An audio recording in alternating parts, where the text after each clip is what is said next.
ಒಂದು ಇಂಗ್ಲಿಷ್ ಪದ 12 ವಿಭಿನ್ನ ವಾಕ್ಯಗಳು. We watch TV after dinner. ನಾವು ಊಟದ ನಂತರ ಟಿವಿ ನೋಡುತ್ತೇವೆ. We do not watch TV after dinner. ನಾವು ಊಟದ ನಂತರ ಟಿವಿ ನೋಡುವುದಿಲ್ಲ. Do you watch TV after dinner?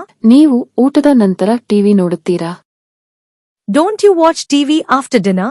ನೀವು ಊಟದ ನಂತರ ಟಿವಿ ನೋಡುವುದಿಲ್ಲವೇ? He watched TV last night. ಅವನು ನಿನ್ನೆ ರಾತ್ರಿ ಟಿವಿ ನೋಡಿದನು.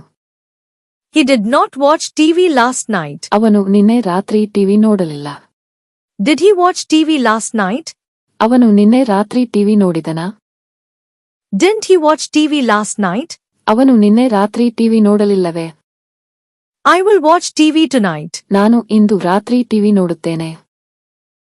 I will not watch TV tonight. ನಾನು ಇಂದು ರಾತ್ರಿ ಟಿವಿ ನೋಡುವುದಿಲ್ಲ. Will you watch TV tonight? ನೀವು ಇಂದು ರಾತ್ರಿ TV ನೋಡುತ್ತೀರಾ? Won't you watch TV tonight? ನೀವು ಇಂದು ರಾತ್ರಿ ಟಿವಿ ನೋಡುವುದಿಲ್ಲವೇ? ಈಗ ನಿಮ್ಮ ಸರದಿ. ಕಾಮೆಂಟ್ನಲ್ಲಿ ವಾಚ್ ಟಿವಿ ಪದ ಬಳಸಿ ಒಂದು ವಾಕ್ಯ ಬರೆಯಿರಿ. ಇದು ಡ್ರೀಮ್ ಅಂಡ್ ಗ್ರೋ ಚಾನೆಲ್. ನಿನ್ನೆಗಿಂತ ಇಂದು ಉತ್ತಮವಾಗಲು ಬಯಸುವ ಪ್ರತಿಯೊಬ್ಬರ ಪ್ರಯಾಣ. ಈ ವಿಡಿಯೋ ನಿಮಗೆ ಪ್ರೇರಣೆ ನೀಡಿದರೆ ಲೈಕ್ ಮಾಡಿ, ಭವಿಷ್ಯವನ್ನು ಉತ್ತಮಗೊಳಿಸಲು ಪ್ರಯತ್ನಿಸುವವರಿಗೆ ಶೇರ್ ಮಾಡಿ. ನಮ್ಮೊಂದಿಗೆ ಕಲಿಯಲು ಮತ್ತು ಬೆಳೆಯಲು ಡ್ರೀಮ್ ಅಂಡ್ ಗ್ರೋಗೆ ಸಬ್ಸ್ಕ್ರೈಬ್ ಮಾಡಿ.